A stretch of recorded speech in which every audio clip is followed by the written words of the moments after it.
It was Agatha all along. They said it.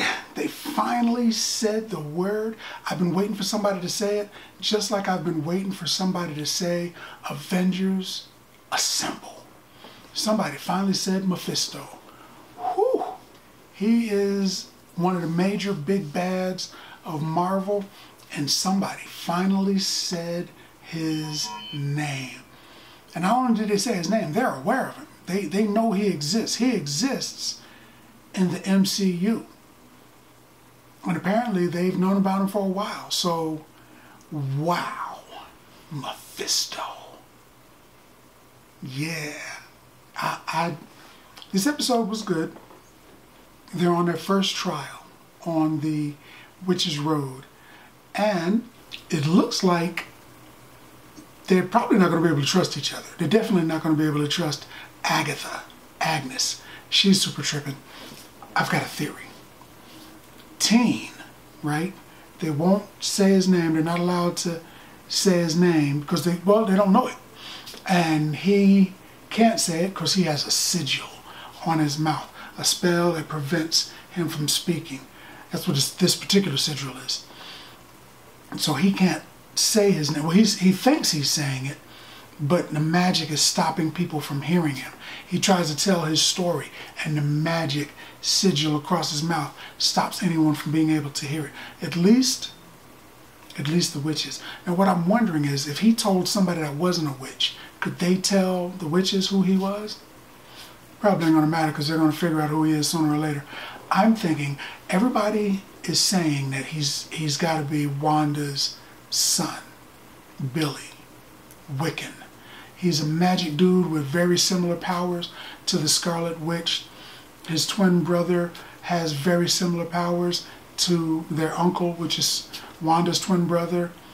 He's super fast. I think that this is not Billy. I think he is the child of a witch. I think he is a sorcerer. I think he is powerful. I think he's Nicholas Scratch. I think he's Agatha's son. I think I'm going to come back to this very moment at some point and be like, I told you, Agatha's son. I think it's Agatha's son.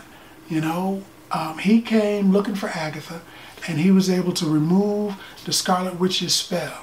He's been studying Agatha for a long time, you know, it's because he probably knows it's his mom. He may know, and she may not know. He may have been looking for her to try to find his lost mom, you know, because the theory is that he wants to go down Witch's Road so that he can free Wanda. I think Wanda's already free. I think she's floating around somewhere doing stuff. I'm not certain that that's her body that they found at the beginning. Or if it is, I think she pulled that zombie Doctor Strange thing and she's just back to life. Or,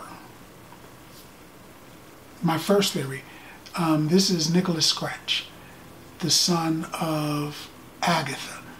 And he wants to go down Witch's Road so that he can reunite with Agatha. He you know, tell me a more powerful witch in Europe or wherever, Asia or Europe, that's more powerful than Agatha. He's just riding her coattails too hard.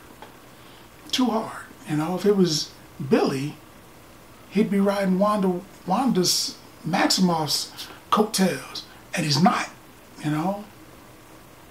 I'm not sure he even said her name. But he's hanging out with her. He's chilling with her. He found a cat called the rabbit called Nicholas Scratch, or Mr. Scratch, and he petted him, you know. He was like, I know you, or whatever he said to him, but that's just because he's aware. I think we're going to see the Salem 7. Again, we've got to, they're either going to figure out a way to get into the Witch's Road, which they probably know, Agatha knew, they probably know, or they're going to meet her when she gets out. I also have an idea about their identity. It's not the supervillain group from Marvel Comics that was called the Salem 7. It's not the Witches group called the Salem 7. I think this particular Salem 7 and the MCU are the witches that Agatha killed back in the day. And somehow they've been back and people know about them, and they're just a powerful group of demonic witch type things. I don't practice witchcraft, so I don't know what you would call it, but a bunch of zombie witches or whatever. And they want Agatha because they want revenge. Agatha's crossed over a lot of people. She's been around for like 400 or 500 years, so she's crossed over a lot of people. But they have a particular mad on for her. Yeah. And I think at some point, Billy or Nicholas is going to be like, Grandma? Because the leader would be Agatha's mom. I could be wrong. I mean, it's been 3 years since the last time. It's time for me to be wrong again. Gotta happen sooner or later. I think that Billy, teen, is actually Nicholas Scratch, her son. And I think that the Salem 7, they're witches that she's killed before to try to steal their power. This episode was good though. They had a lot of interesting things. They had to climb into an oven. You know, witches don't get in the ovens, man. That's a good way to kill a witch. You know, you burn a witch, drown a witch, hang a witch. You know, put them on a rack and stretch a witch. But you know, sticking them in the oven is just like burning them. So they didn't want to do that, but they had to in order to survive. It was a good episode. You know, a lot of people complained about the first episode, but I think this episode was good. I think it had a lot in it that was really good. We're starting to get a feeling for Agatha and her coven. Miss Hart, little old lady, Miss Hart, has passed. She got finger across the throat. And I don't think she's dead, man. I mean, they showed her as being dead. But there's a scene where everyone's sliding down from a terrible place into what they consider a safer place. Everyone is sliding down one by one. I watched it like 3 times. I saw her body there. I never saw a slider. And I saw them slide her. And hands reached through. One of them reached their hands through to grab her, to pull her through, you know, Miss Hart. But the woman that pulled her through, when they show it, she's at the bottom and Miss Hart's not with her.